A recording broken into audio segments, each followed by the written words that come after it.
আপনি রোজা রেখেছেন, আপনার সামনে দামি দামি খাবার, কিন্তু আপনি আল্লাহর বয়ে গ্রহণ করতেছেন না। আচ্ছা, আপনি যে মানুষের হক মেরে খাচ্ছেন, সেই বইটা তো আপনি পাচ্ছেন না। অবশ্য মানুষের হক মেরে কি এই রোজা আল্লাহ রাব্বুল আলামিন কখনো কবুল করবে? আমার মনে হয় করবে না।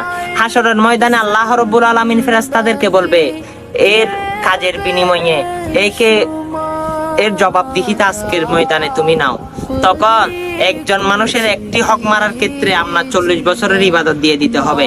তখন আপনি কি করবেন? সে হক কি সেদিন বুঝাই দিতে পারবেন?